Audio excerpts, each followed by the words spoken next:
Hey, Mike, what do Kelly Slater and PT have in common? I don't know. They're both world champs? Nope, they both own Endless Summer box set. Oh my God, rad. You guys, you can get it too. The link's in the show notes.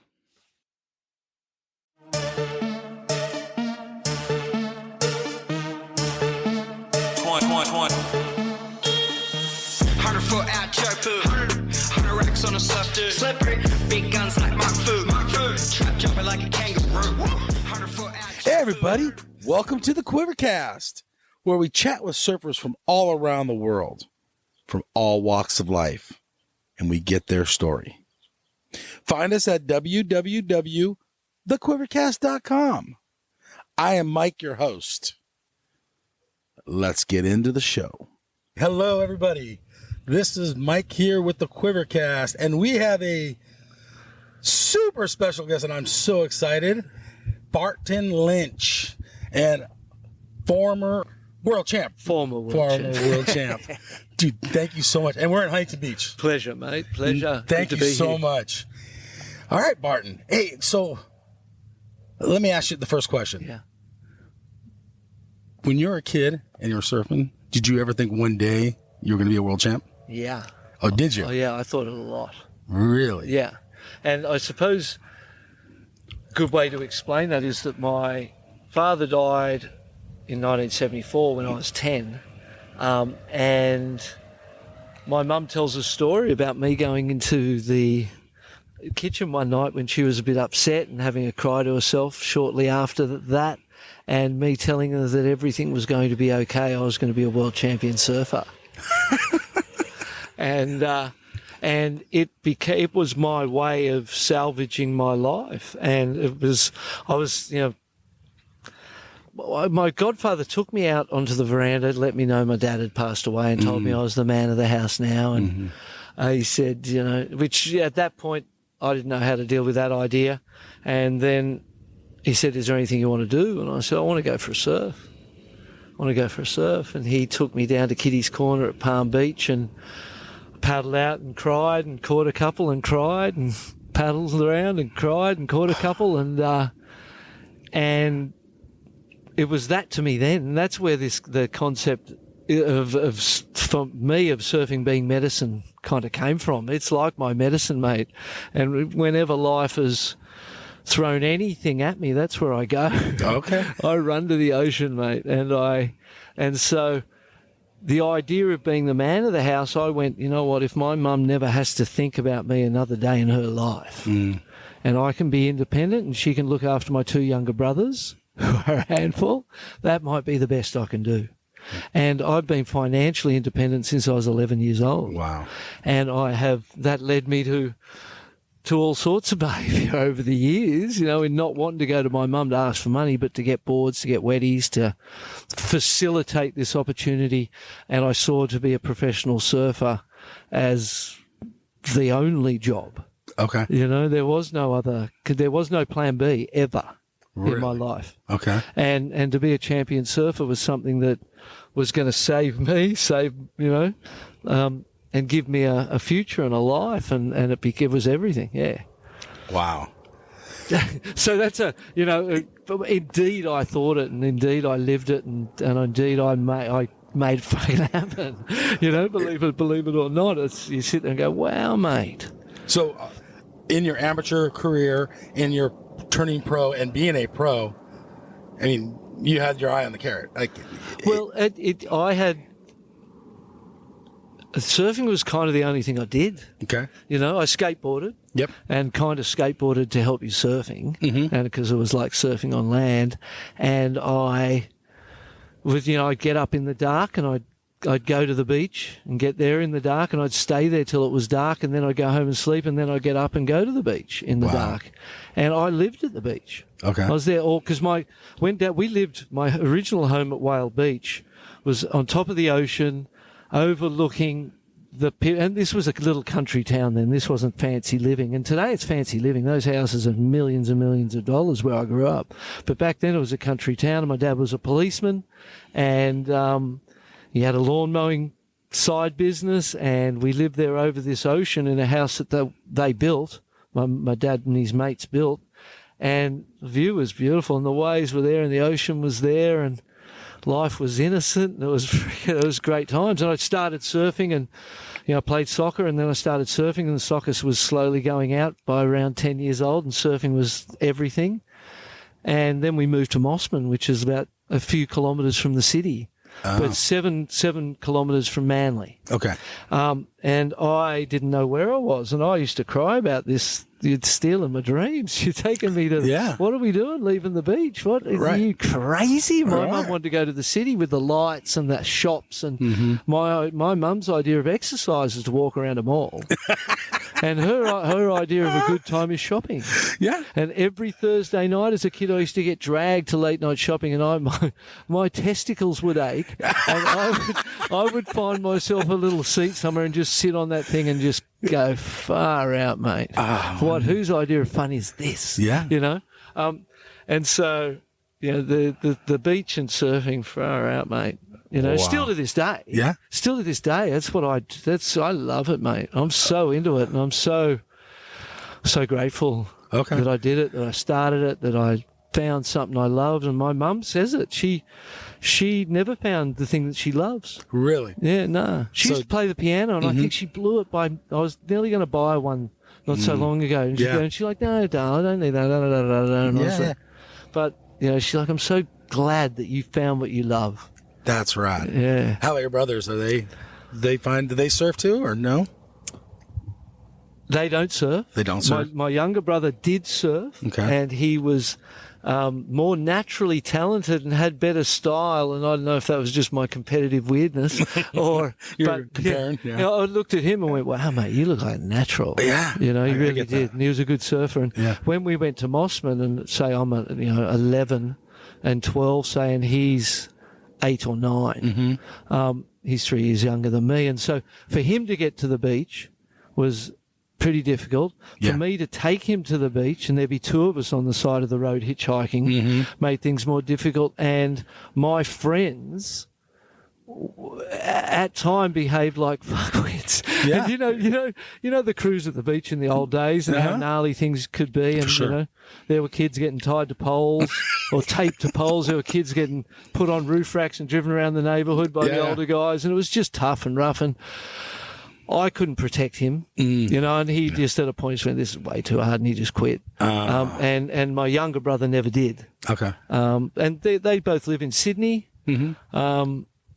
One's got a landscaping business. The other works for St Vincent de Paul but we've never been really close. And I suppose the man of the house now concept that I was given at the death of my dad, in a way, I went, well, if that concept of mum can look after them if she don't have to look after me. Yeah. And I've been living, I was living on the street more or less, hitchhiking. I was getting in and out of 4 strangers' cars a day. Yeah.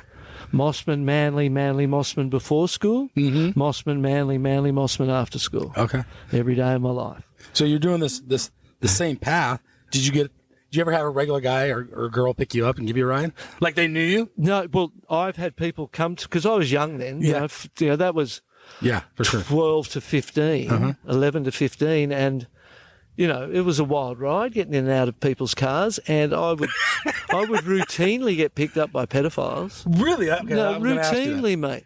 Yeah, routinely.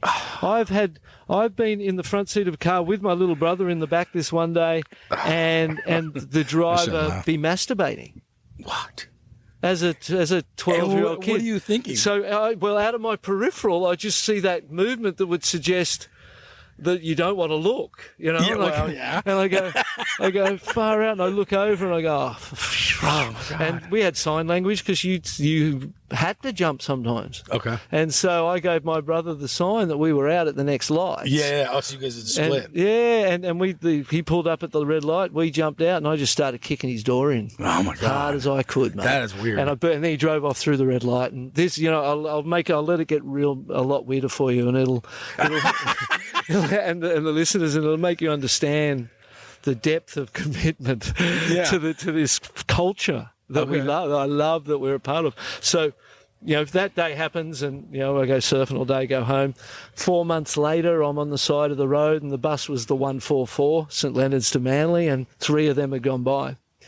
And I wouldn't get the bus. I wouldn't spend money on a bus. I would walk that 7 kilometres before I got in a bus. And sometimes at a point you just give up and start walking. Yeah. And this day I gave up and started walking. Like the 3rd bus went by, I went, fuck. And I just started walking, and then I was hitchhiking, and this car pulls up, and I look at the car, and I go, okay, I know this one, because you got to know him. And I go, what's this one? Oh, it's the masturbator. I'm sorry for laughing. No, it's a bizarre story. This is my life, mate. I'm a young kid. Yeah. You know? Okay, I get it. Yeah. And so I go, well, I've got a decision to make. Yeah. Do I get into the car and just get to the beach, or do I just say thanks but no thanks and wait till the next one? Yeah. Okay, I've got to get there, mate. I've been here too long. I've got to get to the beach. We've got to get there. So I get in, mate. Before it's blown out. I jump into the back of the car and I just into the back seat like a taxi or something, and I go, thanks, mate. Yep, Manly, and I just go to my happy place. In my mind, I'm winning contests and I'm surfing and I'm, and I don't pay attention to the front of the car, and we don't have really any conversation. And we get to Manly and I say, thanks for the ride, and I get there and I'm like, I made it. Woo! We're alive. We made it. We weren't violated by some creepy, perverted weirdo. Right. Yeah. And it was. So my life has been littered with realities, from my father's death to these sort of situations. I ain't lived no fairy tale. I haven't lived in La La Land getting given everything. I've been going out and taking it. You know what I mean? Yeah. So by the time, and then you grow up in those, you imagine the 70s and the Australian sort of amateur pro-am scene in Australia is aggressive, mate. Wild characters, big characters, and a lot of wild, crazy kids, mate. Okay. You ever heard of Crazy how? Crazy, like in all sorts of ways. Crazy aggressive in will paddle over the top of you and grab your leggy and dunk you if you get in the way, or if during the heat. Yeah, 100%. Okay. And it gloves off. The heat's on, gloves off. Yeah. And I grew up in that, and I learned those how to compete and those disciplines around commitment through in that environment with those older guys, and you just have to go, mate. And if it was on, I'm paddling over you too. Let's go, whatever it takes. What have I got to do today to win, to get through this situation? It was a wild upbringing. Okay.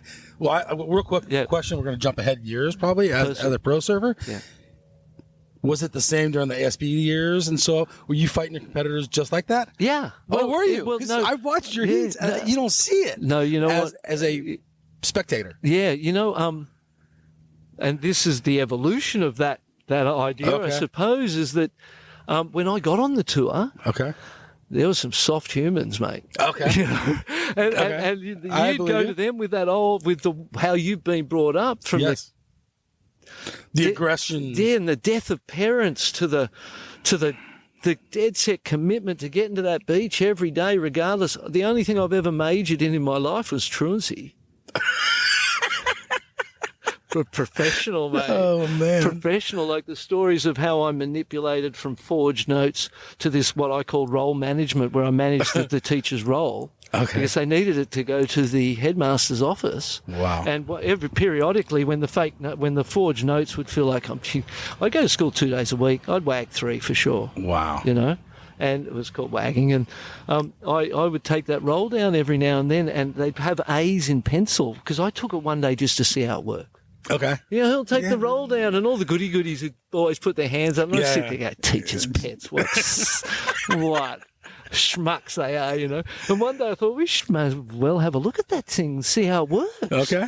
Put my hand up, got the roll, just walking down through the aisles of the school, looking at it and figuring out how it works. And I went, when you're absent, they put an A in pencil. Okay. And on delivery of a note, the A would be rubbed out and a tick in pen would go in. Wow. Okay. I went, so you figured out the system quick. I managed the role. Oh, yeah. So I didn't have to go to school. Okay. And the very first note I ever gave, I got a kid to forge. So they never got and this is how I got kicked out of school. Never seen handwriting, right? Never. And so they had my mate, Peter Mitchell's, for my school career, and then, and then towards the end, my mum wanted me to go on for the last 2 years of high school because you leave after 4. Okay.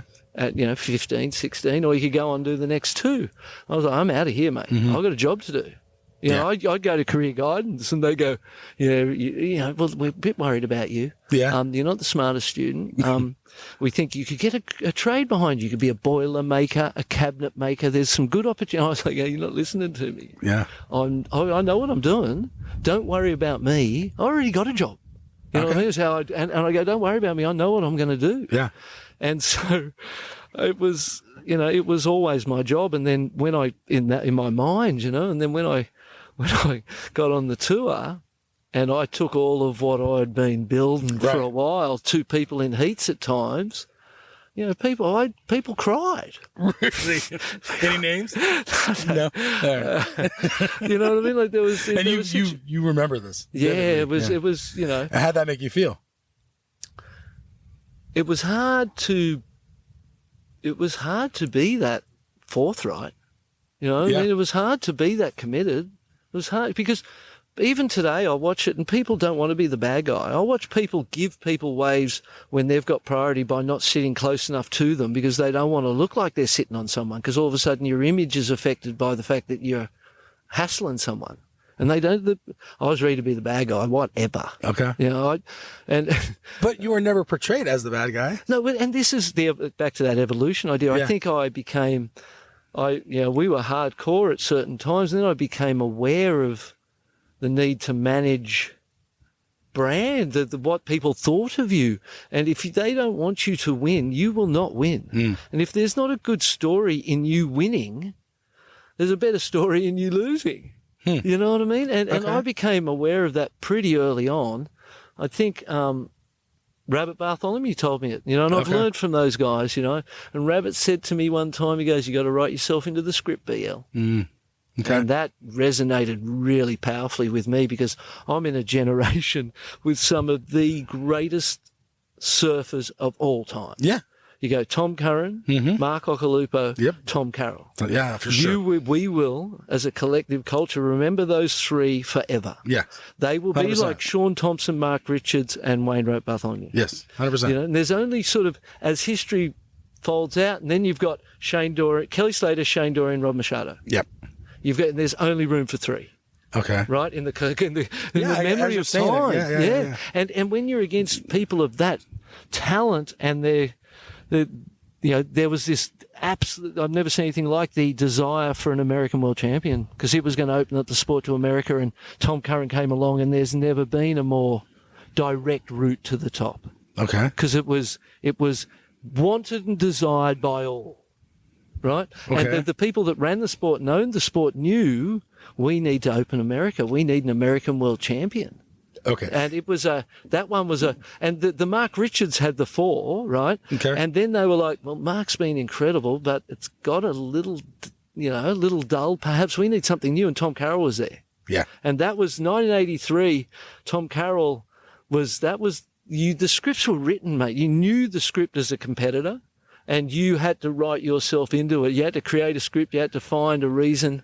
And mine became, of which, in my mind, the thinking man surfer concept. Okay. Because I was the one that the media and everyone was going to communicate. If they talked to Thomas or Ock or Tom Curran, the interviews could have gone some way that they didn't like, you know what I mean? It's like, really? Are they going to talk and sound like a dumb surfer and that's what they think we are? Okay. And I got relied on a lot to fly the flag publicly and in the media, in the press for the sport. And in my mind, I went, that's why they need me. You're the spokesperson. Yeah, they need the spokesperson. They need me to fly the flag and be there to communicate the sport to the general public.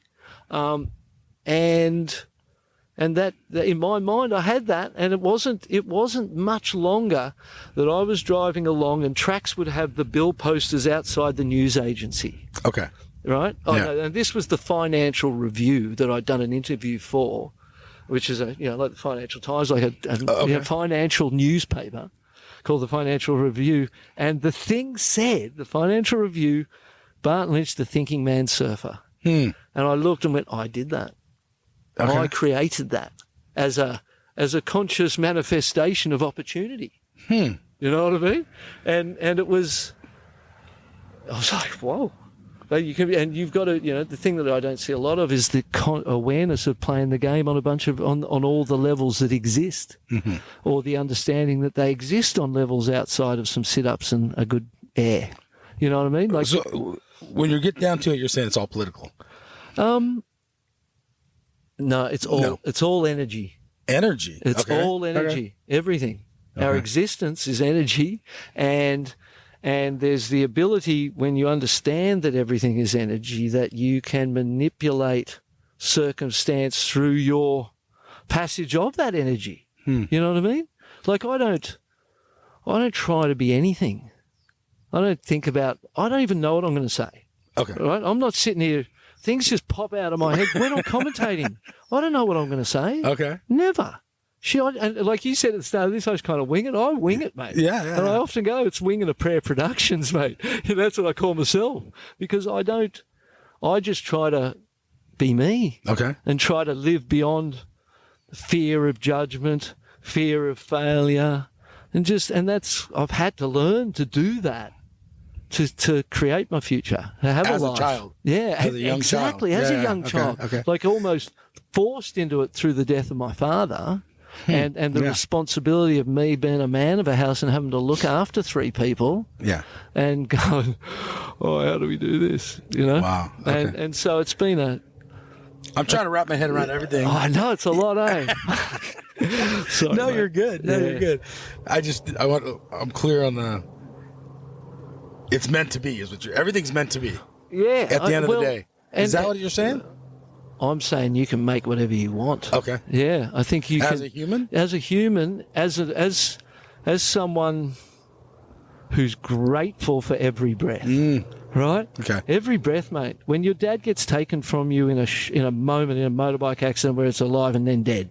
Yeah. Gone. Yeah. You go, oh, things are fragile, eh? No one's guaranteed nothing, mate. That's why, and if I go to the lockdowns and they're going, hey, give up today for tomorrow, I can't do that. It's not in my... You're talking about the COVID stuff? Yeah, the COVID thing. I can't give up today. I can't give up now for any point in the future. I don't have it's not in my makeup, because I know the future's not guaranteed. I've lived that. So you live day to day, minute to minute? Moment to moment, breath to breath. I try to keep my consciousness and my awareness just right where I am, and my mind's very active, and it's thinking and spitting shit out all the time and running off with ideas. And is that like, do you have a hard time going to sleep? Well, I used to. Okay. I used to have a really hard time going to sleep, and a really hard time. And, I'd have the notepad by the bed and have to get up and write all the stuff down and get it out of my head. And then I recognised that I was just doing more thinking than I was action. Okay. And then did you change that? Yeah, I've changed so much of me in my life, in getting up in the mornings as a byproduct of that overactive mind at night. Getting up in the mornings was always super hard for me. I was not a morning person. I would say that. I freaking hate mornings. People go, best time of the day. I go, you're freaking joking. What? As a surfer, most of the time it's mornings, maybe not in Hawaii. Yeah, well, as a kid, I had to get up early. You could just to surf, but you didn't want to. It was a struggle, mate. Yeah, and that goes back to the passing of my father. I was in bed. Mm-hmm. I'm lying there in bed, and I wake to my mother's tears. And it's got some hysteria in it. It's got some, the shit's hit the fan. You know that nothing's going to be the same. It wasn't. Yeah. And I didn't have the courage or have the wherewithal to actually get up. I rolled over and went back to bed and laid there, just going, oh no. And I think that's where I was paralysed, mate, in the morning sense because of that. I never was, and I had to be aware of it in myself. Okay. Recognise my language. You're not doing anything to help yourself with your language, and start going, well, I haven't liked mornings in the past. Maybe I can. I haven't liked getting up, but maybe I can. Mm-hmm. Maybe I can like mornings. Maybe I can get up early. Do you like mornings now? It's easy, mate. Is it? If you're aware of your language and you can use your language in your head. your head and verbally with others, and okay, I did it around money.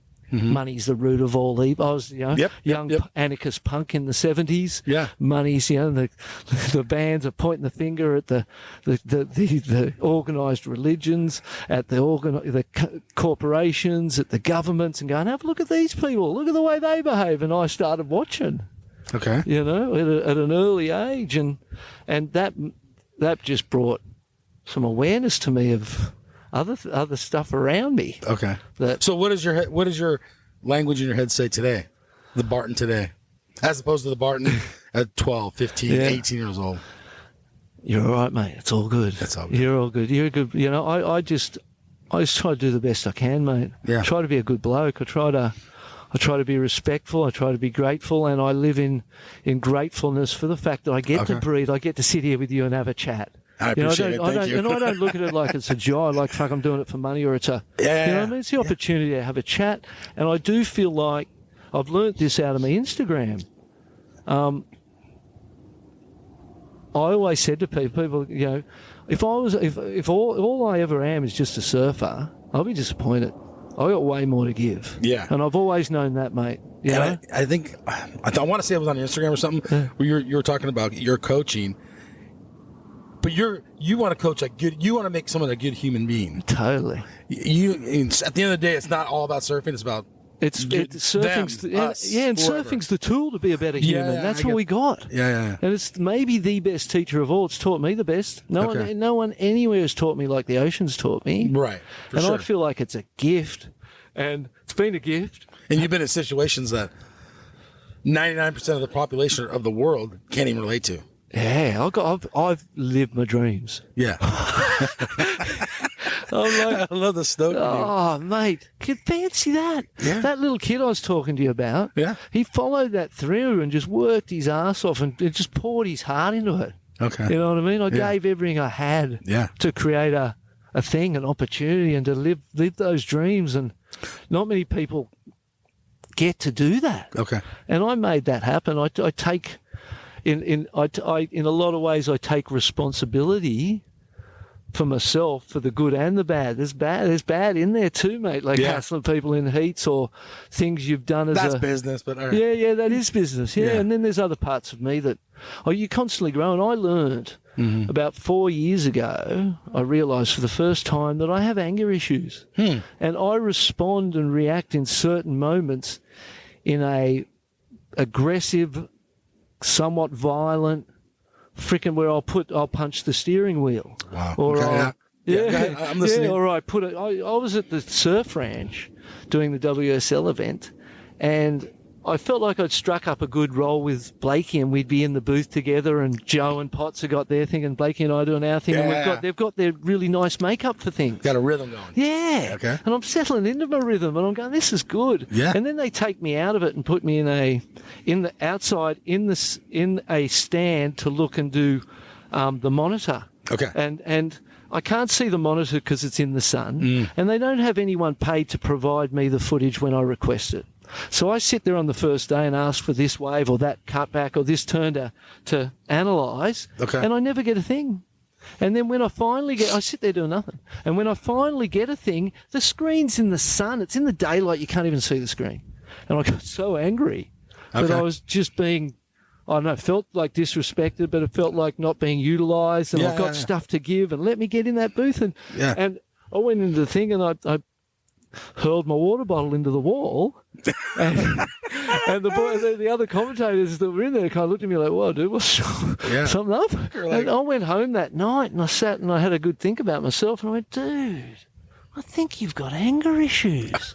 And then I started reflecting on situations, relationships, the punching of the steering wheel, or I was doing my daughter Tamarin, who's 27 now.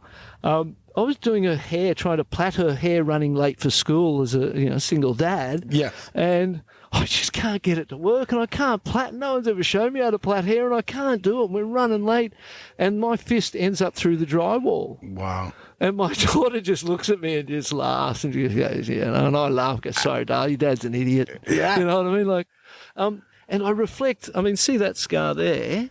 That Yeah, one there I in do. the knuckle, I do. right? Yeah. 1987, I think I'm winning the world title at home at Manly. Mm-hmm. First 7 events of the year, I've made 5 finals, got 3 firsts, 2 seconds, and 2 fifths. Miles ahead in the last events at Manly, mate. That beach I've been going to, that beach I've been going to every day since a kid on this dream. And I go, that's the dream. Yeah. It's coming true. Yeah. I beat Curran in the semis here and I win the US Open. Yep. I go to Lacanau and I beat Curran in the final. Yep. He's the world champ. I go, I think I am the best surfer in the world right now. Yeah. Let's go. And then my ego and my big mouth. That night we go to dinner with Greg Clough from Aloha Surfboards, and I was riding a Greg Webber with his sticker on it, and the boys were telling me, you got to tell him, BL, he's not measuring boards. Luke Egan, Damien Hardman. Yeah. I ordered a 6'3", I got a 6'2", it's not even 19. You got to tell him, BL, your team, go tell him he's got to measure him. I'm guarantee, you imagine what a peacock I am at that point in time after back-to-back wins and fluffing like an idiot. And I decided that's the time I'm going to tell Cluffy that, you know, I'm not riding you. You're not as good as you think you are. I'm riding your boards, mate. And the boys are telling me, you got to start, you know. So I had that conversation, and I guarantee it was inappropriate. I guarantee it was delivered in a disrespectful way, maybe full of my ego. And I guarantee, you know, just idiot. So then, just a young kid learning and growing. I get that. Then I end up at the next event, Hossegor, after them back-to-back wins, and I'm putting on my jersey for the very first heat. And Cluffy comes up to me and says, hey, I think it's best I don't make your boards anymore and you don't ride for us, as I'm putting the jersey on. And I paddle out for that heat against John Shamuka, just rattled, just going, wow, that was heavy. What happened? Oh, fuck, I'm not riding it anyway. Concentrate, mate. You know what I mean? Whatever. Yeah, okay, I got you. And next thing you know, John Shamuka wins that heat and I lose. I didn't lose first round, mate. Yeah. You know, I didn't do that. Ever, hardly, you know. And I lose first round, I go, and then I go to the next event and I lose. and I can see the dream becoming a nightmare and I'm going, oh, this is heavy. And the pack catch me by Manly. There's 6 of us going into that final event with a chance. And I make the final of the event, but I don't win it. And Duma wins the world title on a board that had more measurements on that stringer than I've ever seen, mate. I saw his board and I looked at that stringer and I saw all the numbers down and I went, well, he listened, but he didn't like it. And then I got beat by it. Wow. Which was rad, mate. But, you know, Duma and I... Did you reflect directly on that right then and there? Or did it take... Are you reflecting today? No, I've known that for a long time. Okay. But that night where I was going with the scar was that night we were at the after party after the awards banquet. Got it. And the dream had become a nightmare. And I was pretty much going, you just weren't good enough, mate. You have to accept that, you know, that was your chance. You're not good enough. You're going to learn to live without it. And I was staring at myself in the mirror at that nightclub, just staring at myself, and was so angry, and I punched myself in the head in the mirror. Crack! And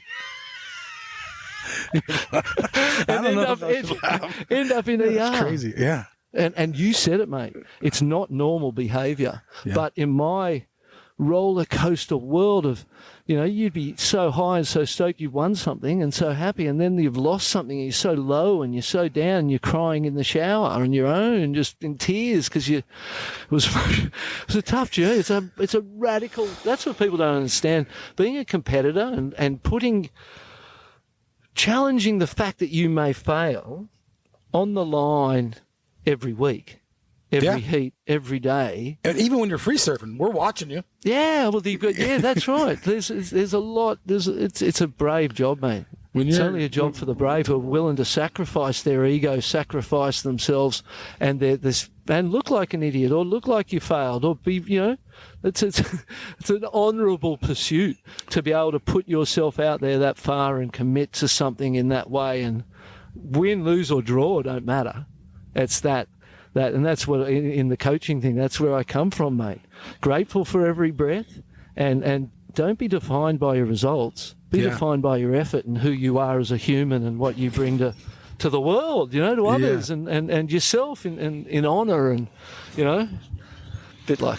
Reflect on it. So you, as a competitor, you get forced on this journey of self-discovery to try and evolve that person so that they can achieve the thing or even just achieve it. But then you get to the point where you want to achieve it in a way that's, you want it to be fun. It's got to be a good thing. Right. You know, it's got to be a positive. And the money, when the money came into surfing, and it kind of came in with the momentum generation, Yep. that changed a lot of things because not everyone was starving. Before, everyone was starving. There Right. wasn't enough. It was like being in a big family and the table's on. There's not enough food there for everyone and you're going in because you want to eat. Yeah. You know, and that's what the tour was like. So, one thing I want to talk about as a kid, as a growing up, my friends, the people I grew up, Huntington Beach, Yeah. you know, let's just say Southern California, I'm sure Manly and a lot of places. We're looking at you guys in the magazine thinking you guys live this glamorous life. Were you living a glamorous life? We didn't have money. Right. You know, so there was a pressure of finances. Surviving. You know, I'd say by the mid to late 80s, we were kind of doing all right. Yep. And people were making money and you kind of felt like it was real. Yep. You know, but you were doing a lot of events and you were traveling a lot, and really third place might have broke even. Everyone else lost money. Yeah. Third place broke even, and first and second might have made money. Okay. So your chances were you were spending your dough and losing money. And you went a Most lot of us- events. Yeah. Yeah, most of us were losing money. Yeah. And then the American generation came along off the back of the Tom Curran thing. Yep. Had that momentum and it opened up America to surfing, and things started to go the way that the founding fathers thought it may and hoped it may. And then by the time Kelly and that generation got there, they were the first lot to come along kind of loaded. Okay. You know, so and Kelly's he's doing good. He's doing, obviously. He's doing, I think he's doing well, but he should. So, Like, yeah, of it's course. crazy Oh, yeah. what he's achieved. Oh, Like, of course. Yeah. And then I look at the human as well and go, mate, good job. Mm-hmm. You could be an egotistical wanker, couldn't he? Yeah. You know, I look at him and go, mate, for all and, for what it's been, what a wild ride must have been. Mm-hmm. You know, we didn't really know famous people. Yeah. You know what I mean? We weren't hanging with Pamela Anderson or, you know what I mean? The world we lived in we were going to towns that didn't even, you walk in with surfboards and they go, what is that? What are these people doing? They go, there's a contest on. People didn't even know what it was in Portugal and, Yeah, Europe, I'm sure. Europe, when you went to those places, and Japan, and, we went to a lot of places that they didn't care who you were. Yeah, right. It wasn't like they knew or cared. Yeah. They were like, who are these weird people in town? What's this show on? How many spots in the world do they care? Huntington Beach, obviously. No, I think now everywhere cares. Okay, everywhere cares? I think everywhere's respects surfing. Yeah. I think they understand it's bigger than a sport. Okay. And that there's, people who are living it who do have whatever, like regular lives normally. Your doctor surfs, your lawyer surfs, the accountant surfs, the kids, they didn't surf, lawyers didn't surf, doctors didn't surf, accountants didn't surf. Who was in the lineup when you were a Grom as a kid? It was just what part of society was in the water? That's a great question, because we were the no-hoper beach bum, that we were the ones that were disrespected. Right. And I remember being disrespected consistently for what and I, in a lot of ways, that was part of my role, was bringing that respect through my ability to articulate what we were doing and what it was. Okay. And how did you get that ability? By getting in and out of 4 strangers' cars a day. 100%. No, I mate. think you're right. Yeah, 100%. Yeah, it's crazy. And when I got in that car, I wanted to turn them on. I wanted them to pick me up next time. I was in the business of propagating hitchhiking, so they looked because hitchhikers were no hopers, and you didn't want to pick them up because who knew what they were. Yes. And you were judged by the way you looked. That's why when punk rock came out, I loved that so much, because they didn't give a.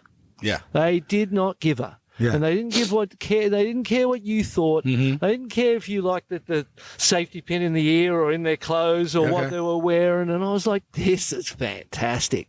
And the music wasn't, the quality of the music wasn't musical.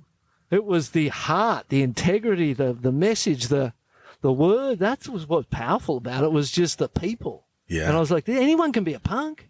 This is sick. You know what I mean? Anyone could be a surfer. Yeah. It was like, and it was free. You go to the beach, you just needed a board. You didn't have to pay put your golf time fee. in. Yeah, you didn't.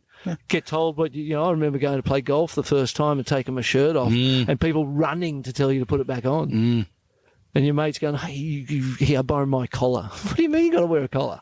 Oh, frickin' golf! What a joke that game is. Please. Do you play it now? No, I will play golf when I'm dead, mate. That's what I've always said.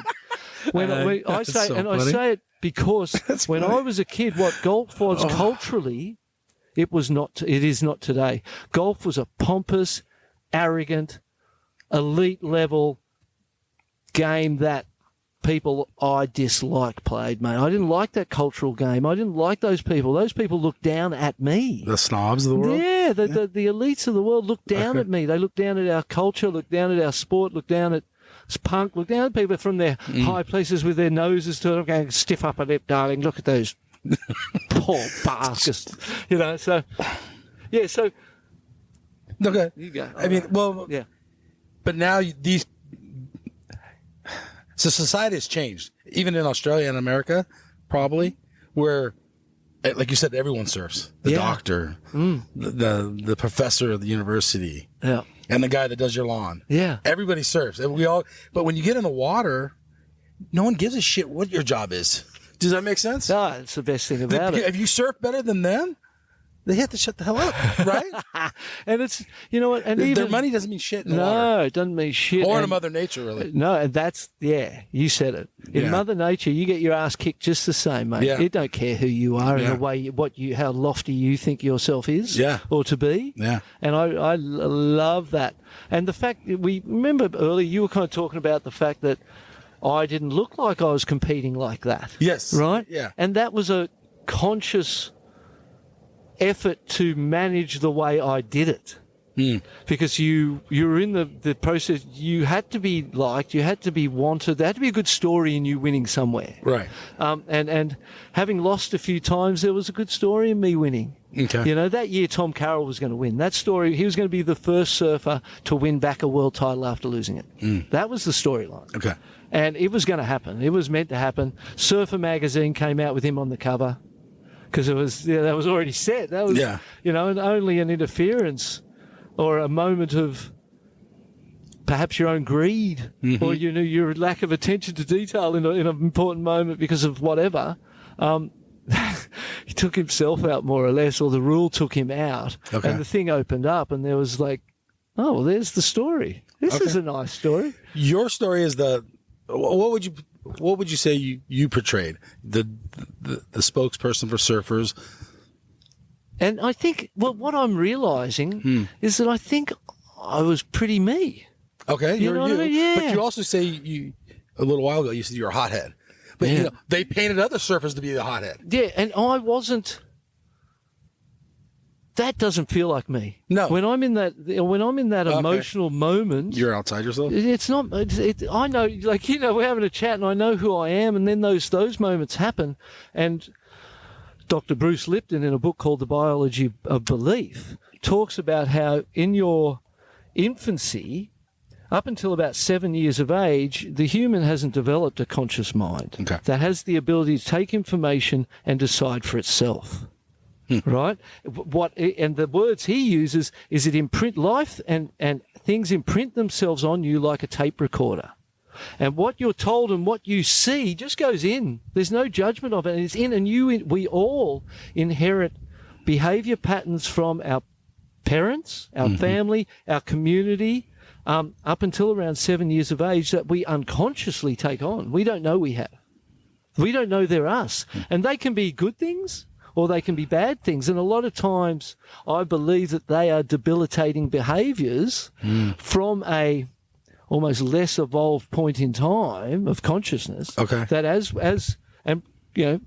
we evolve as a species, as a people, I reflect on myself and I see those things in me that I know I took on at that point in time. And the punching of stuff, that angry thing is a behaviour pattern taken from the time that I grew up, seeing it play out in front of me and not even knowing I did it until I was 50 fucking years old. That's the crazy part for me. All right. I realised I had this issue. I didn't punch that mirror and think I had a problem. Okay. I didn't punch the steering wheel and it took that WSL event to where I went and I thought about it and I looked back at my life and went, oh, you've been behaving like that in these moments for quite a long time, and there's quite a few of them, and in that I just kind of accepting of self. So I'm going to put you on the spot, and then you don't have to answer this if you don't want. Are you learning this from life experience? Are you learning from did you go to therapy? Did you learn it from books? I mean, or all the above? Or when I was young, I read a lot. Okay. And not at school. Okay. But when I left school, you weren't at school. Yeah, I weren't at school, and I didn't value what they were teaching me in any way, shape, or form. And I knew they tried to tell me about Captain Cook and paint him as a hero, and I'd walk out and see an Aboriginal. I knew they were full of shit in there, mate. Mm-hmm. I was like, they were trying to teach, and they didn't get me. Mm-hmm. I was manipulating them. They didn't know it. Mm-hmm. Trying to tell me I'm dumb, and I'm manipulating their role. They don't even know. Okay, dude, funny. But so I you didn't believe the brainwashing? No, I didn't. It didn't get me, mate. Okay. Because I was able to live outside of that, which I'm grateful for, and I credit punk rock in a lot of ways for giving me that that thing to stand in. Okay. That gave me another identity outside being a surfer, and another culture that I kind of was a part of, and I look at the morals and the values of that culture, and they resonate as strongly today as they ever did. Okay. You know, what they were talking about today is what we're living in. Yeah. Back then, 30, 40 years ago. So, yeah. And there was another question in there. Well, did you learn how did you learn? Yeah. So when I left school, I read a lot of books. Yep. And I didn't realise how many I read until I packed up my Sydney home 3-4 years ago. Okay. And went through the book. I was like, oh, yeah, I read that. I read that. And I was like, wow, mate. And there's a lot of, all sports cycle, all eat to win, all the, and the one that most resonated with me was the inner game of tennis. Okay. And the inner game of tennis uses tennis as a way of illustrating these ideas. And it talks about self one and self two, and how, and that made sense to me, because my mind, I don't know who's talking to each other up in there, but there's conversations. When I'm sitting in the car, there's conversations going on all the time. Yeah. And I love it. And I've learned, I used to. You welcome it. Yeah, now. Yeah. But it was a really debilitating thing as a competitor, because you'd be like, look, a set coming, you'd be like, and the little voice goes, don't fall. Don't paddle hard. What if you don't catch it? I get in the car and the little voice goes, don't kill the kids, don't crash. I have that voice. And so the book talks about that. Wow. And it uses the lob, the lob and the ball's up there in the air, and you've got your racket and you're waiting all that time. There's all that time to think. And you're the hardest shot, because you've got all that time to sabotage yourself, and the mind's going on. And then there's that at the net. Yeah. And with the net, when you've lunged hit something, you're not doing that. Yeah. Right? Not you. And at the net is your instinctive, intuitive being, and it's able to do. We live in a miracle machine, mate. Self-healing. Cut yourself, just starts healing, mate. Wow. The way you're saying it, I never thought about it. We live in a self-healing machine. That's why interesting. That's why the fear-mongering of the moment is absolute bullshit in my mind, because I don't live in fear of it. It sustains us. And viruses are computer updates for your system, for your immune system. And they come along in a sequential mode throughout history, right? Yeah. And they come in, and when that virus updates your computer system, you are ready for your environment. You walk out after a couple of days down, right? You walk out. For the most part, yeah. Yeah, for the most part. Yeah. And particularly because I suppose 19th century germ theory has been replaced by 20th century terrain theory. And terrain theory says that if the terrain is good, the virus don't get you. The virus does its job. If the terrain's not good, the virus gets you. And that's the evidence of what we've lived too, with comorbidities and that whole thing. So, but back to the point around my journey through trying to understand myself. I read all them books. Yeah. And it wasn't working. Did you remember them when you looked at? You remember you read it? Did you remember what that book said? I remember reading books that I didn't even know what the page said. Okay. And just reading it in hope that something will be processed and digested. And I do remember reading pages going, I have no idea what they're talking about. Just keep reading, mate. Just keep reading. It doesn't matter. Interesting. No, but I just keep reading it and think, this is, let's see, who knows what comes of this. Okay. And I experimented. I went to the ashram in Manly when I was 17 years old, maybe, and learnt yoga nidra. which is a guided meditation, and I travelled with a Walkman and a tape that I would do religiously before heats. Okay. And I've lived in that.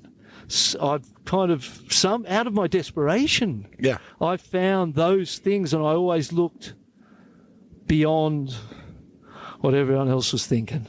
Okay. You know, and I was looking for more, and I knew there was more. And when they go, you use 10% of your brain, you go, well, there's got to be more. Yeah. Where's the rest? Let's find the rest, mate. You guys can do push-ups. Okay. I'm going to find the rest. So, you know?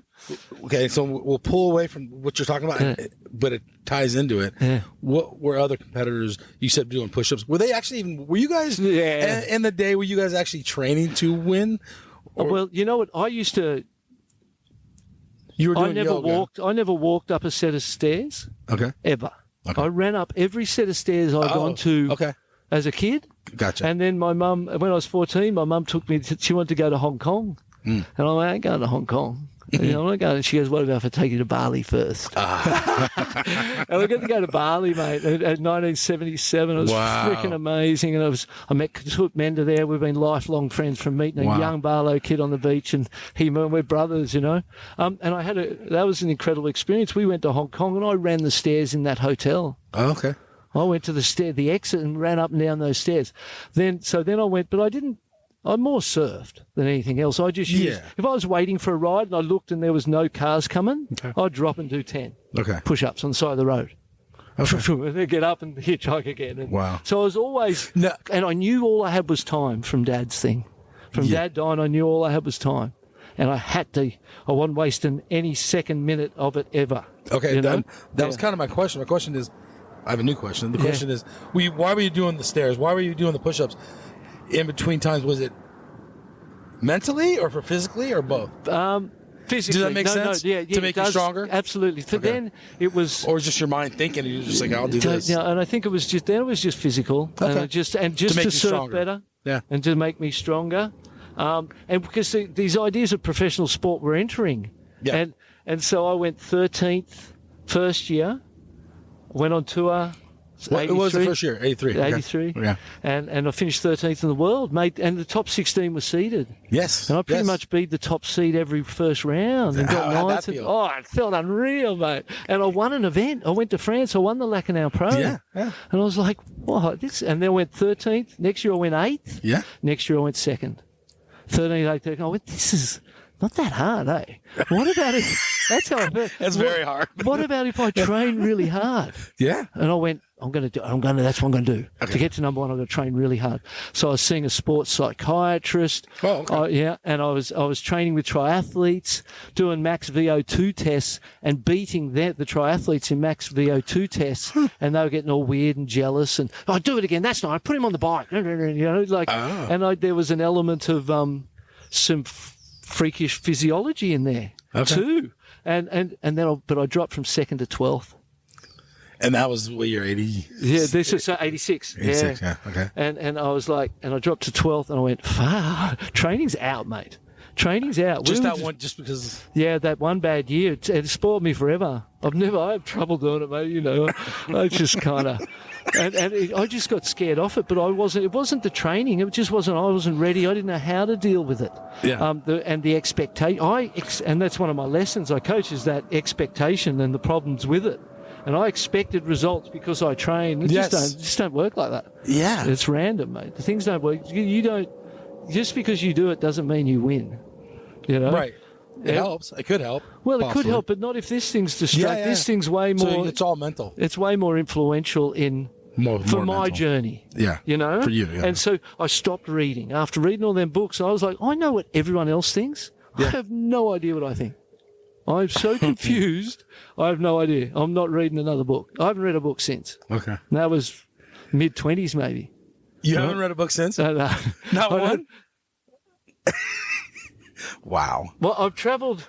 Even fiction, nonfiction? No, I couldn't read fiction. Okay. I could not read fiction. I couldn't waste my time to read a story that wasn't real. Really? No. Just to put you in a different world? Couldn't do it. Really? I've never done it. I've never read a fiction book. You never read The Hobbit? Never read anything. Oh, man. I can't watch a fiction. I can't watch a movie. I've got to watch documentaries.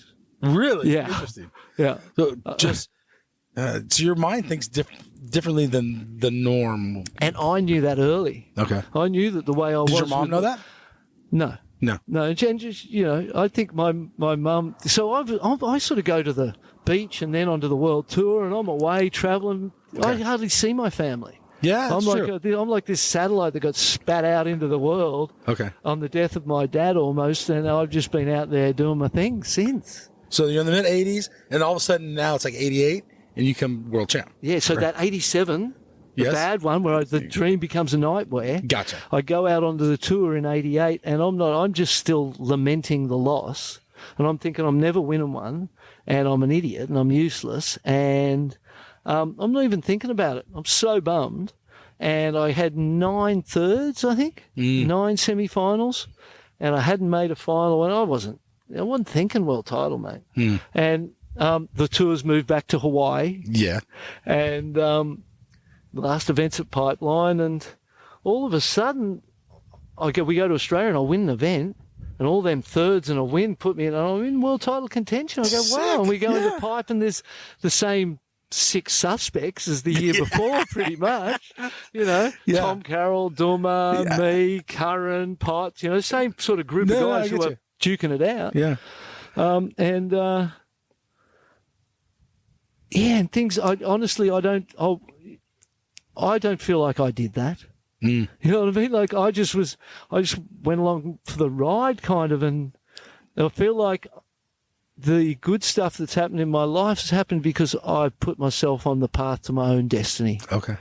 I've lived beyond that judgment of others. I've tried, I feel like I'm in a place that's sturdy, mate. Yeah. It's me, and it can, I don't care whether you like it or not. Yeah. Well, I was going to say, so you finally, the dream has come true. The dream and a Pipeline. Yeah. And I'm thinking to myself. It was gnarly pipe too, right? 8 to 12, perfect all day. So I had the first heat. Who did I go first? It was Sonny Garcia, Okay. Tom Curran, Glenn Winton, Luke Egan. And I'm just wondering, so I know those 4, I think there was those 4. I had Davey Cantrell in the first round. So, yeah, it fell into place, mate. And I was sitting there going, at the end of it, I still scratch my head. I still go, wow, I would give up Manly and go through that every day of the week to get to win a Pipeline. Okay. And so you can't, that's the lesson, mate. You can't judge. You don't know the future. Yeah. You don't know what your destiny has in store for you. The best you can do is be true to yourself and understand I like yourself, that. Understand yourself. Know the good and the bad. Accept it. It doesn't mean you have to, it's just the awareness and the acceptance that does stuff. You don't have to change yourself. You don't have to be different. I don't know. You're not good or you're not bad. You're not all of a sudden better or right or you were wrong. It's none of that judgment. It's just an evolutionary path that is yours, that if you can connect to yours and it's where you want to be, and that's the magic's in there. Wow. That's the power, mate. And things like that world title that I just go, like, I use this as a great example like that. How the fuck does that happen? Right? Miracle machine, mate. Yeah. I don't even have to ask. And for the people who don't see this, can't see, yeah. I'm taking my thumb and this first finger, and I'm just putting them together. And I don't know how that happens. I put in the slightest, most subtle request. I don't even have to ask hard. Don't have to say please. I don't have to do anything like that. I just put this thing, and I can move this thing. And if you had to control the tendons, the nerves, the brain, all of the impulses, all the things that happen to make that happen, you wouldn't know where to start. So you ain't in control. This thing's a miracle machine, and we need to respect it more and give it the right information. It knows how to surf better than I do. I've got to get out of its way and let the miracle machine do it. It sees stuff. That's how we learned to walk, right? Saw stuff and we just do it. So it sees stuff. It's so capable of reproducing whatever you want, whatever you want. And in any form of career, of job or whatever, this thing and then this thing, when they're working together, you've got enormous power to create your future in any way you want. And so I just always look at that and go, I don't know, mate, it's a miracle. I just get out of my way, try to not, I have a lesson I teach is differentiating between thinking and feeling. Okay. And I can with myself. I know myself thinking, which does a lot, and it sort of starts up high and it goes round and round, and I don't get to a conclusion, and one answer leads to another question, to another answer to a question, and it just goes round. I don't even know whether to have a coffee before I surf. Okay. And I'm so confused. or I go, should and the tide's coming in, so it should get better, but the wind might come up. And then John said he'd meet me here at 11, but if I go now, I could, but it's not, I don't know what to do. But I ask myself, should I have that coffee now or surf? And I don't try and answer it. And I get out of my way. I might fold some clothes. I might do something else. I don't even think about it. And every time that answer rises up and goes, have a surf now. And it's not me answer. It's not the thinking me. It's the instinctive, intuitive me that has the DNA of eternity in it, of fucking mankind growing and living and being and striving to the top of the food chain that's in each and every one of us. All of that intelligence is inside of there. And if you program the old computer right and get out of the way, who knows? My head's spinning. I mean, I'm going to have to go back and listen to this again because I'm learning a lot. And what things you're saying actually resonate. Makes sense, even though I don't understand. And I never thought about a lot of that. Yeah. Honestly. I don't know. I think we get so caught up in society or what's going on in our life. We don't look inside, maybe, or just don't look inside and just let it go. And don't spend quiet time with yourself. Don't. Where you got to. Oh, do. We don't. Yes. Life is so busy, like you said, and you almost just keep moving for the sake of keep moving, and that's for me. I do that. That's my natural way. Since I just keep going and going and going, and I'm only being good at certain things because I've failed at so many others. That's the reality.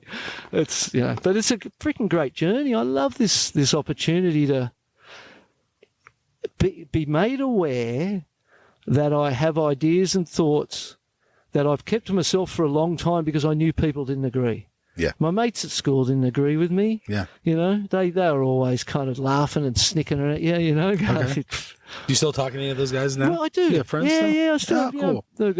One of my mates from school does my art for the blast off, and cool. And we all. They came with me. They would love surfing too. My mates at school, we all wagged together. Yeah. We all, they love surfing too. And it was the big Wednesday days, and everyone had their character they liked, the masochist, and I was always Matt Johnson in my mind, And we'd go to the beach and light fires on the beach, waiting for the sun to come up, and the sun would be coming. We'd be singing, "Here comes the sun," and it was just fantastic days. But I always knew that I thought differently to people, and I stopped sharing my opinions because, and I used to discuss religion, politics with it made people's ears bleed. A fucking nightmare. Okay. A nightmare. And I just went, you know what? You don't need other people to think like you. You're okay. You know what? That's a good point. And I stopped caring. Yeah. And I learned to not care and not and live outside of that. I have a question. You brought up the big Wednesday scenario. Yeah. So when you finally are a pro surfer and you're the guy, one of the guys for sure. For sure. But no, but feeling a little bit second class when you got Tom Curran and Tom Carroll and Ockie and Martin Potter's a big character too, and Gary Kong-Elkerton and Derek Ho and that generation. No, it was a lot of you guys. Damian Hardman. But you're Barton right. Lynch. You're I'm in there. You're with them. Yeah, Derek Ho's, but you get to meet Jerry Lopez and stuff. Yeah. How was that? Like when you're a peer of his. You know what? I'll tell you a story. Terry Fitzgerald. Yeah. Right. Yeah. So Terry Fitzgerald comes up to the Aloha complete factory. Legend. Yeah, complete legend. The Sultan of Speed. Yeah. And he walks into the factory, and I'm a grommet, and I'm getting my boards to go to Hawaii for the first time. Okay. Single fins. Okay. Dogs. Yeah. I ate it so many times because of them boards. But, that's actually a good question. And so he comes in and he goes, you're off to Hawaii, Grommy, eh? Yeah. He goes, I'll tell you what to do at Pipeline. He goes, just paddle straight to Jerry Lopez's inside and sit there. And then when he goes to take off behind him. Oh. And then paddle back out and do it again. Okay. And I'm looking at him going, you're nuts. What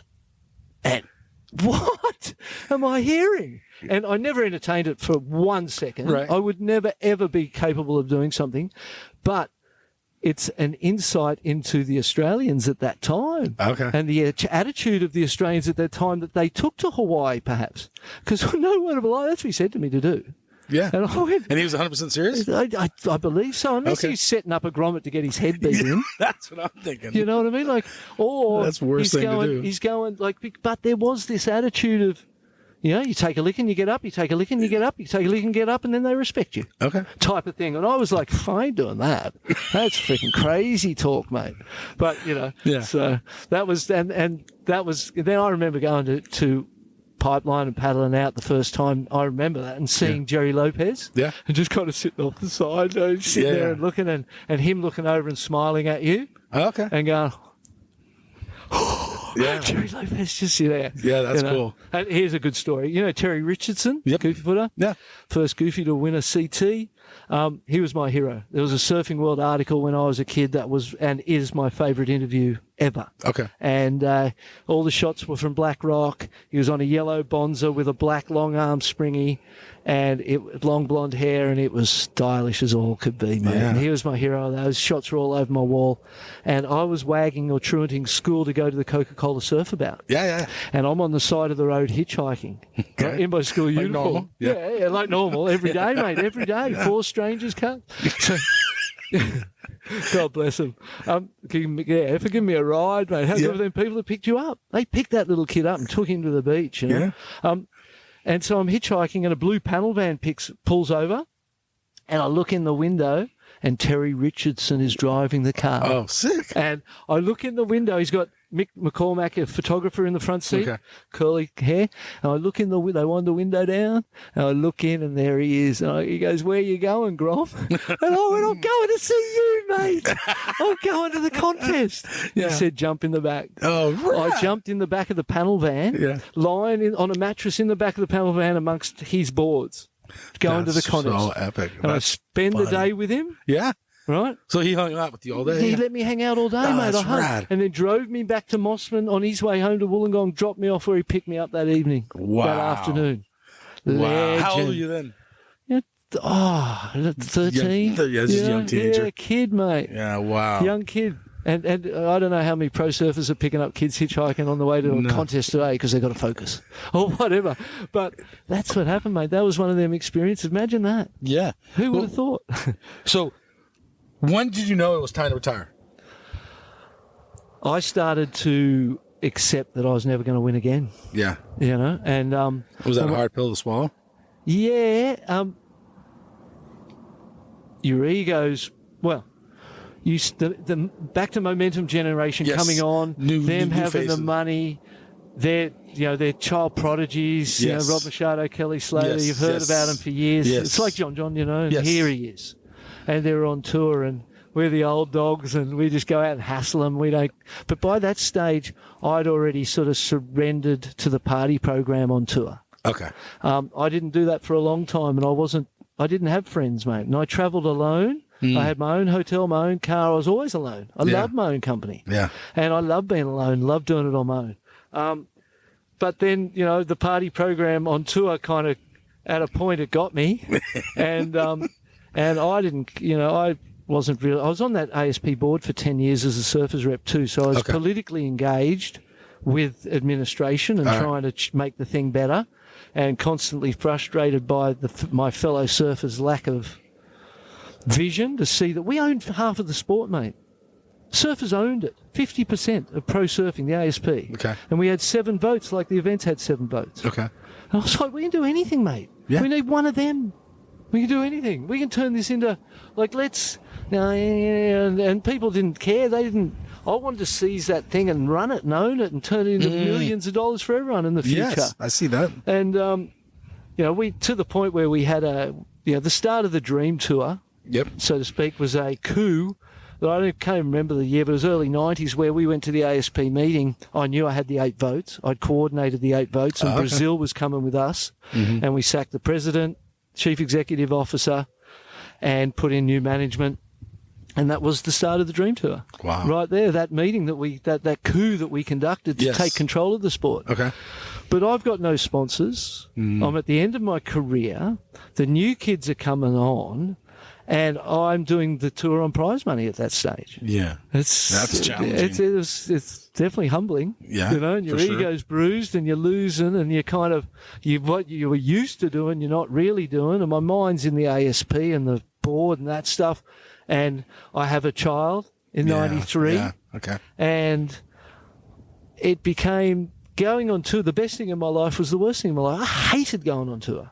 I hated going to those events. At that point. Yeah, I hated it, mate. I hated everything about it. I didn't like the new generation and their arrogance based on their wealth, right? I didn't like the old guard who were just lazy and given up and didn't have the fight in them to try and create something with this thing. I hated the administration because we put in the surfer-friendly management. I'm trying to do all that other stuff as well. We're going to advertise the position, put some people in, try and find someone from outside the sport to take us to that next place. And the companies, Quicksilver, Curl, Billabong, saw that the lunatics were running the asylum, and they took the sport over at that point. You know, that's what literally happened. Yeah, all the CTs were sponsored by them. Yep. World titles were going to them. Yep. And the thing was, and I was like, just get me out of here, mate. Yeah. And my daughter's, she's Just 3, young. 4, and Yeah. it was the easiest thing ever. Okay. I was so stoked to stop. Yeah. Okay. And I never, for 10 years, I never went to an event. I never looked at a surfing magazine. I never saw a surfing movie. I never saw Andy Irons surf a heat. I missed that whole generation. Wow. Yeah. That whole generation following 10 years, 97 to 2006, I didn't know a thing. Or go Did you near surf it. still? I surfed every day. Oh, okay. Every day. And pots. So you knew the locals. I was at Whaley at home. Yeah. I'm living in my house with my daughter. Yeah. I drop her at school. Potts drops his daughter at school. We meet at Whale Beach. We do what we do in the car park, go surfing together, hang out all day, pick up the kids, come back to mine or his, make dinner with the kids, hang out, and he and I became, because we hated each other. And then we on went tour. Yeah. And then we spent some quality time and years together as best mates, brothers. Bringing up our kids together, both single dads. It was so cool. Wonderful years, surfing all day, every day. And then I started snowboarding. So I was doing 30, 40 days a winter on the snow. I would go to Hawaii kind of October to, do my 4 or 5 months in Hawaii at the house we have there. And then I'd go back and snowboard and tow surf all winter. And I'm more into surfing now than I was a pro surfer. Yeah, for sure. I can get that. Do you want to talk about WSL now or no? And how No, different I'm happy it is? to. Yeah, I mean, compared to when you guys had it, is it better, worse, same, different? Yeah, I guess different. better or worse. And again, exactly, mate. In that concept of trying to live without expectation of result from my behaviour, and just be the moment being true to be enough, and valuable enough. The same with the judgment of good and bad. I don't know, things that I thought the worst things in my life. Yeah. They've turned out to be things that were like I look at that loss of Mannequin, I go, wow, what a story, what a thing, what an experience. Yeah. So I don't know good from bad for myself. Having my son, I didn't want to have, Lion, my little boy now, 7. I was 51. I didn't want to have a kid. I was like ready to sail off into the sunset, just, be a lazy old bloke and surf my brains out till I die. And then all of a sudden you've got a kid, and it was challenging for me, for my ego to surrender myself for another child. At that time where you feel like, you start getting older and you feel you losing your surfing. And you're starting to lose it, and you're in that, when you're in that stage, your ego's really challenged. And so, I didn't, now I look at my son and I go, wow, mate. You're such a knucklehead, eh? Why did you just... So, again, I'm judging a situation based on my current perception of it, and you don't even know what it means, what it is in the future. So I try to live outside of that good and bad and the judgment of things like that as well. Okay. But it is different in that sense. The world's very different. And True. so we've been in the process globally of the middle class being attacked and eroded. For sure, 100%. Yeah, and you can't... If anyone denies the destruction of the middle class and they don't see that happening, the money is consolidating in fewer and fewer hands at the top. Yeah. And people are getting sent down to down bottom, people downsizing, moving to another suburb, and there's that That is a reality. For right? sure. And it's a I agree reality of the with surfing industry. Yeah. If the surfing industry has followed the exact same path as the global, and it peaked at John's contracts with Hurley and the millions of dollars that were getting paid. Yeah. And that was the peak, and now we've kind of, and so it's kind of, there's guys out there doing it super Starving. tough. Yeah, doing They have no tough. sponsors, and these guys are incredible surfers. Yeah. Incredible. And so that I've watched that on a global scale. And what's your feelings behind that? Do you have feelings behind it? Yeah, I know. I have really strong feelings behind it, and I try to express them in ways that are not offensive to people, because the thing that people need to understand about me is that I don't mind what you do. Mm-hmm. You can do whatever you want. You can be whatever you want, live however you want, think however you want, do whatever you want. And I support you, whoever it is, be you, mate. Yeah. And I support you. I love you for being you, and I want you to do your things. But don't expect me to do it. And don't try and tell me what to do, because I'm a grown man. I've got my own, I'm sovereign in my soul, mate, and I don't need to be told what to do. I'm on my own path. And Holly says to me all the time, don't you want to know what the experts think? I couldn't give her what the experts think. I don't care what the experts think. No, I don't need to know what the experts think. Okay. Because they're paid compromise themselves. They're not the smart. The people in some of the highest positions of power that I've met are not the smartest people I've met, mate. Yeah. They are the most trained, managed, controlled, and they're the ones that took the roll back, or, you know what I mean? They knew how to play the game. They played the game to get to a position where their ego's gratified, and then their bank accounts, satisfied. Yeah. So I don't, and so when I say anything, I say it with utmost respect to the differences that we all have. Yeah. Whether it's, the differences of religion, the differences of opinions about politics, the differences of opinion about anything are the health. And I look at biodiversity of the planet, right? And what they say is that the more living things, or more living organisms there are, the healthier all the living organisms are. Okay. The less things that live, the less health that the living have. So biodiversity is the key to health. And without biodiversity, everything gets sicker. The less species that live, the less bugs and microbes. I couldn't agree more. Yeah. And so And look at the world we live the in. same with opinions, mate. Well, that's true too. They say they're like arseholes and everyone has one. But I welcome them to have theirs. I don't expect them to think like me. I don't need them to think like me. Yeah. I'm happy for them to be different, have their space and be them, and I respect, I love it. So, but when people don't reciprocate with that respect, and you're told what to do or how to behave or how you should be, I put people into two categories a very, very long time ago, and this, I've never told anyone this actually. Okay. There's those that hear you and those that don't. Those that hear you are the people worth taking the time to create a relationship, a friendship. You open up, you give, you're you. The ones that don't hear me, I manage them. It's a management process. You know what I mean? No, and I get it. I've had that mode for a very, very long time, and I spend time with people that hear me and that we have that connection as sign. You go, yeah, and that could be completely different. Yeah. I'm not essentially religious. Yeah. I don't belong to an organised religion. I don't call myself a this or a that.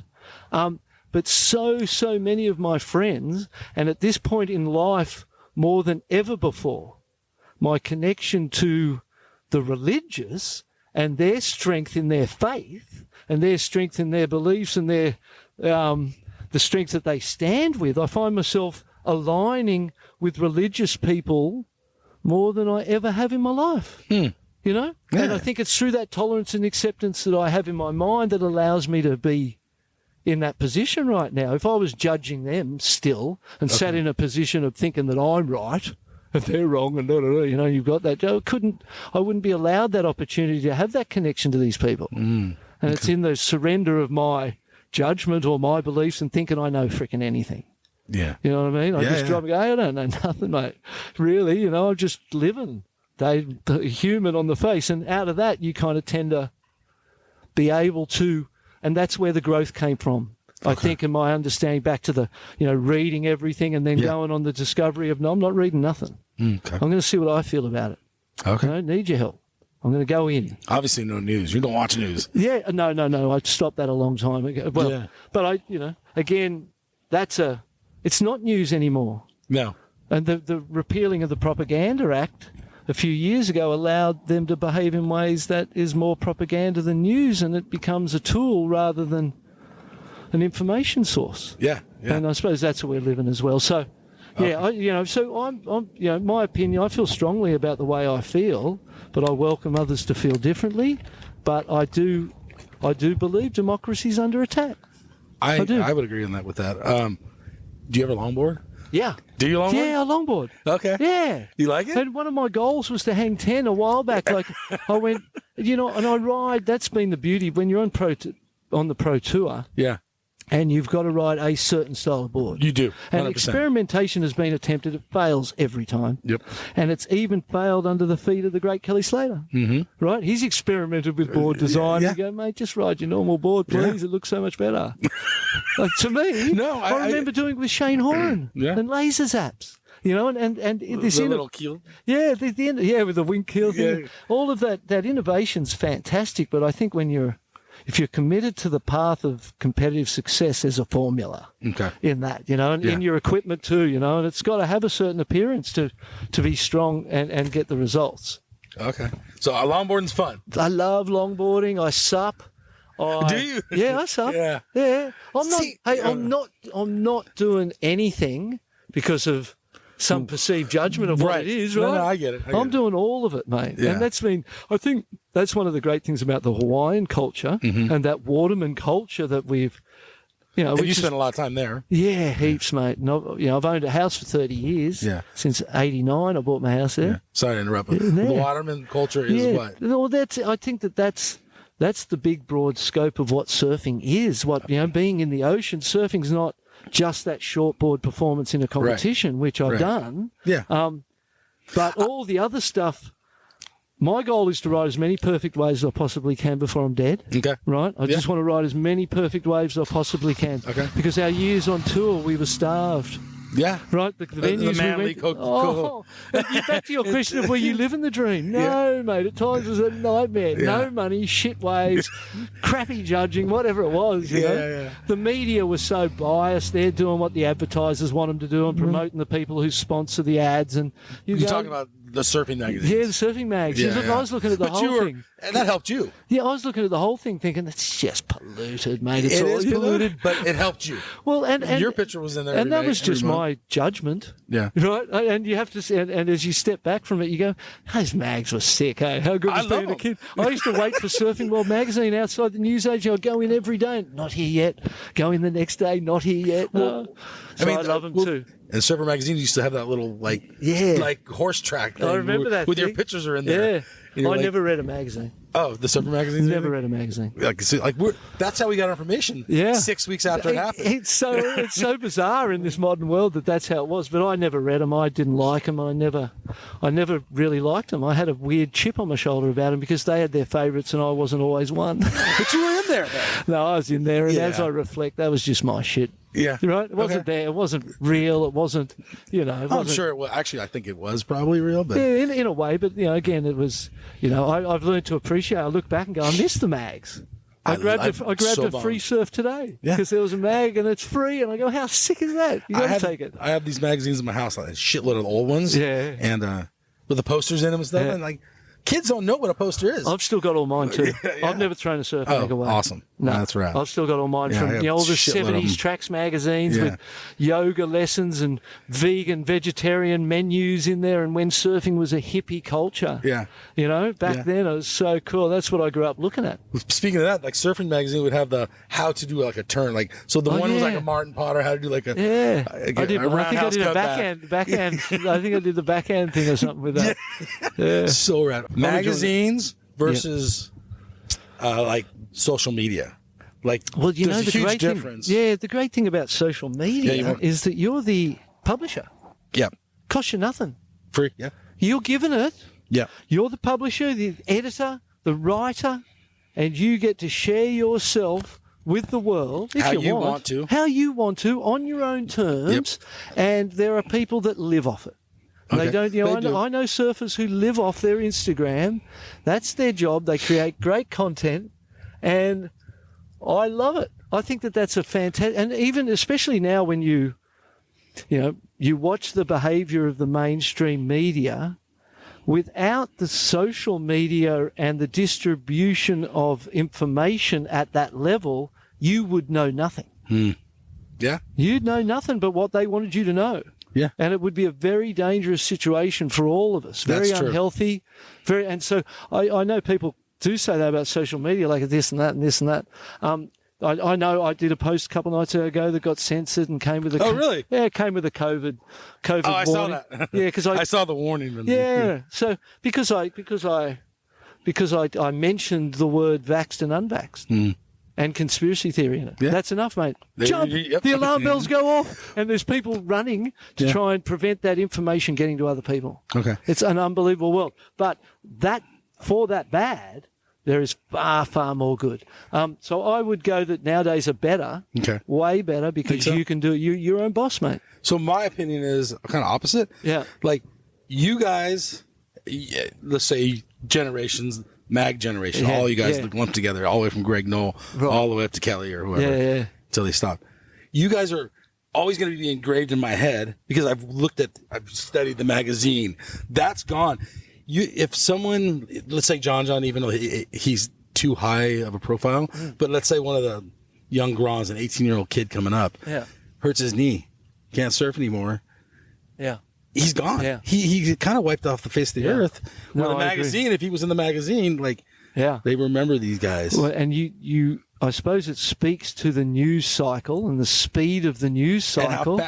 first in, first out, like What gone. did you say? 6 weeks, right? Yeah. So we get it monthly. Yeah. So your news cycle, you would read every word in that magazine for Everywhere, a month. twice. Good point. Yeah. And then today, you're posting each day. And So then it's me, gone. I post daily, Yeah. right? So I'll post daily, but I know that it doesn't really need to be much because it's gone tomorrow. Yeah. It can be a shot of the trunk, Right. whatever it is, you know what I mean?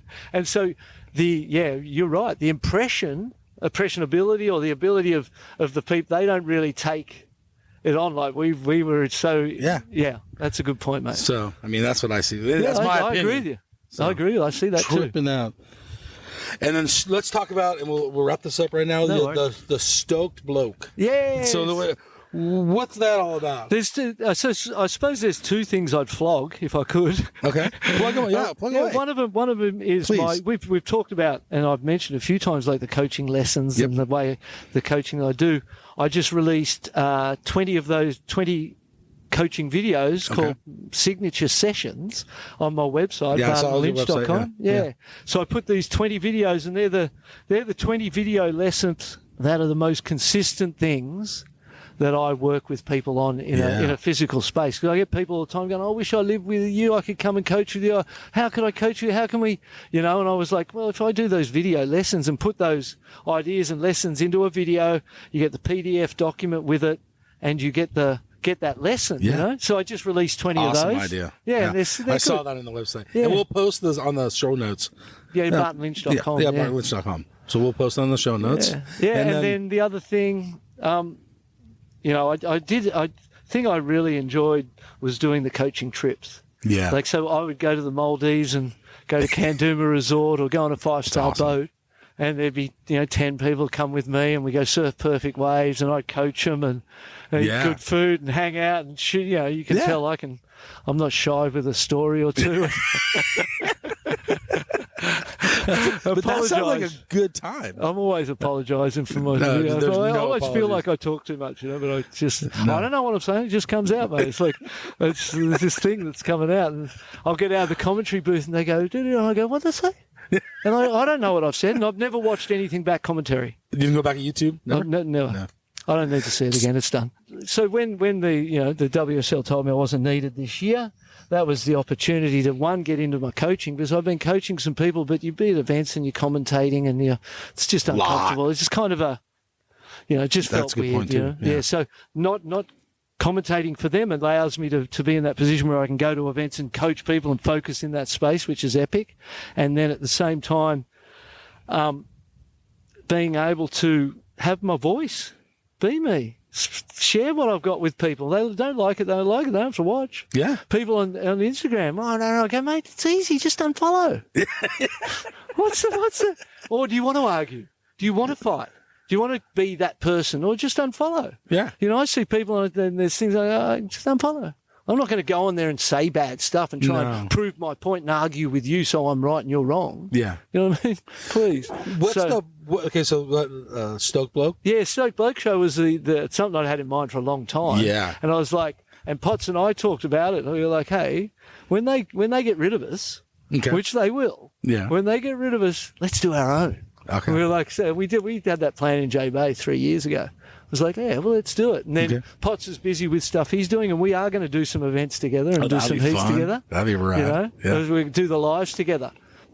I figured that it's time to kind of, the Instagram kind of gave me the confidence, I suppose, to share those opinions and kind of brought you out from just hiding behind and managing the thing and go, no, let them in, mate. Open the door a little. Let them in. Oh, they like it. We love it. We love it. And that's been the wonderful thing about it is that I've shared myself more than I have for a few decades, opened myself up and let people know who I am and not being sort of shy to kind of be me.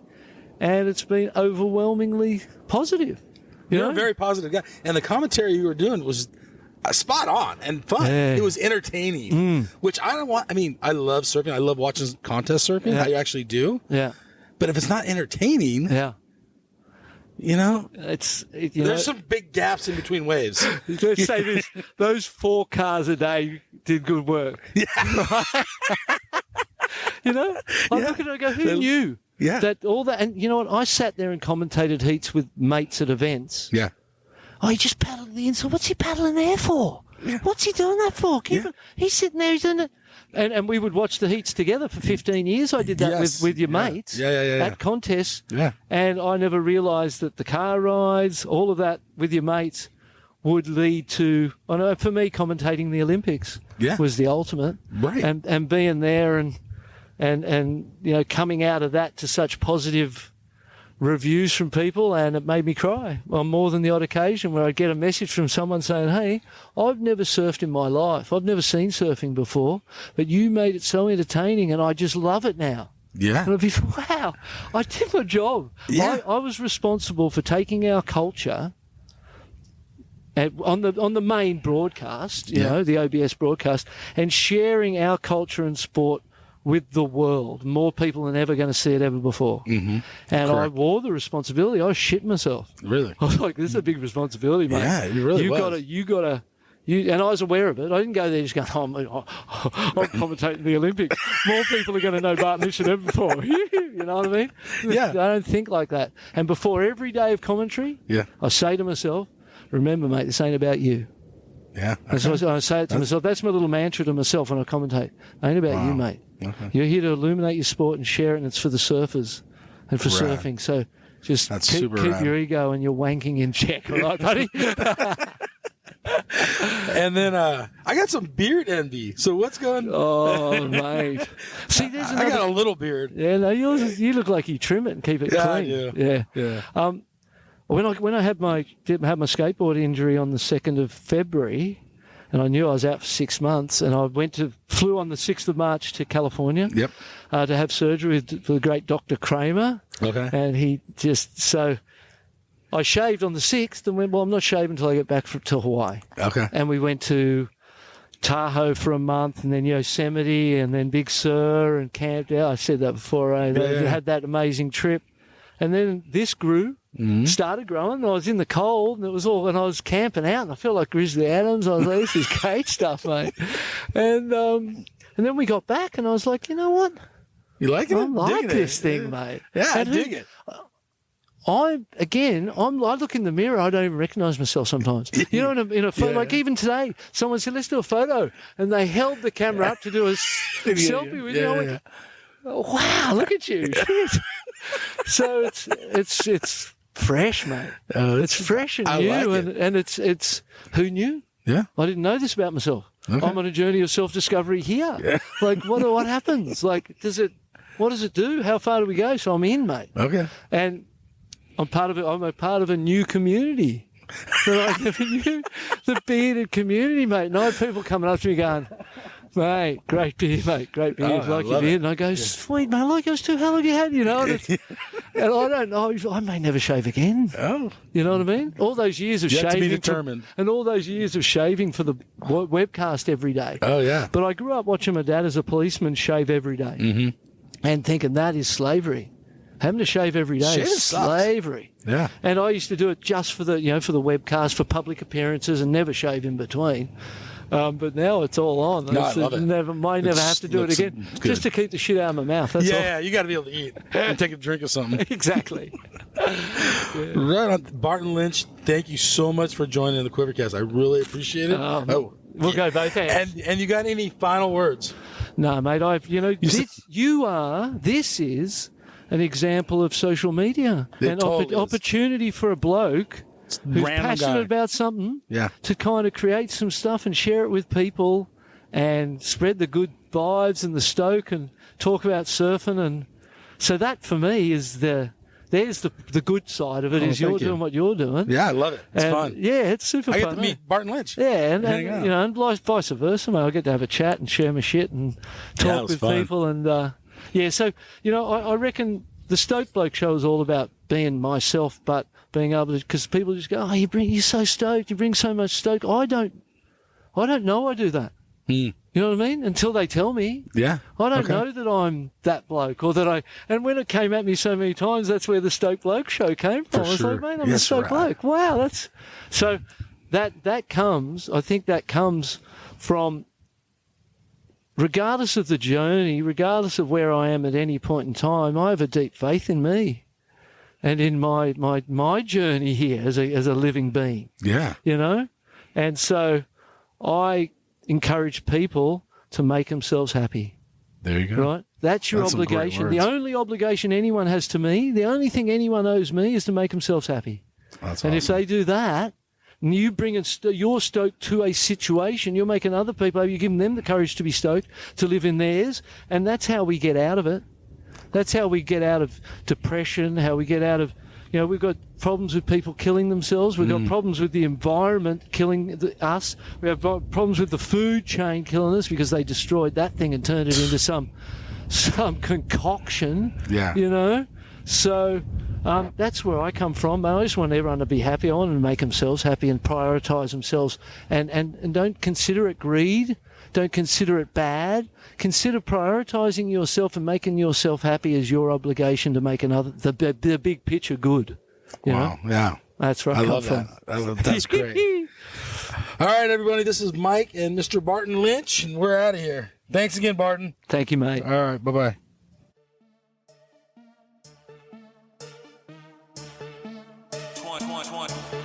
100 foot out choke food. 100 racks on a surf dude. Slippery, big guns like Mark Food. Trap jumping like a kangaroo. 100 foot out choke food. 100 racks on a surf dude. Slippery, big guns like Mark Food. Trap jumping like a kangaroo. You know we don't fuck with no kooks. Your boo on my didgeridoo. They calling me dude. I'm stacking the loot. I'm ripping your chick in the coop. She grabbing a hold of my leggy. Play jelly that gives you my wetty. The fridge of Giuseppe, the chain is so heavy. She thinks that I'm charging the Eddie. 100 foot out choke food. 100 racks on a surf dude. Slippery, big guns like Mark Food. Trap jumping like a kangaroo. 100 foot out choke food. 100 racks on a surf dude. Slippery, big guns like Mark Food. Trap jumping like a kangaroo. Surf trap, I'm stacking that money. Cash. Four shots of red Ferrari. He starts to calling me Dundee. Diamonds are surfing McFlurry. She want me to teach her to surf. Splash. I'm pulling up, ripping the verse. I'm leaving these kooks in the hearse. They get moved 100 foot on their head, they get work. 100 foot out choke food. 100 racks on a surf dude. Slippery, big guns like Mark Food. Trap jumping like a kangaroo. 100 foot out choke food. 100 racks on a surf dude. Slippery, big guns like Mark Food. Trap jumping like a kangaroo. You know we don't fuck with no kooks. You know we don't fuck with no kooks. You calling me dude, I'm stacking the loot. I'm ripping your chick in the coop. You know we don't fuck with no kooks. You know we don't fuck with no kooks. They calling me dude, I'm stacking the loot. I'm ripping your chick in the coop.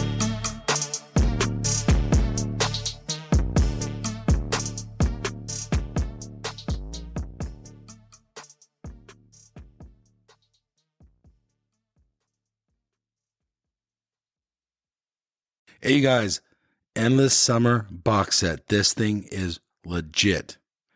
It's authentic. Numbered certificate in it. It has a 5-frame film strip from the original print. You will literally own a piece of history. It has a specially minted bronze medallion. Dude, that thing's sick. Okay, there's so much more here. Go to the show notes. There's a link on there. Go check this piece of history out. This thing's rad. Seriously. Smithsonian American History Museum has it. It took 4 years of research with 3.5 in production, all hand assembled. This thing's rad. So much to this awesome box set. Remastered DVD, sharper images than the original film, but dude, this thing's so sick. Link in the show notes.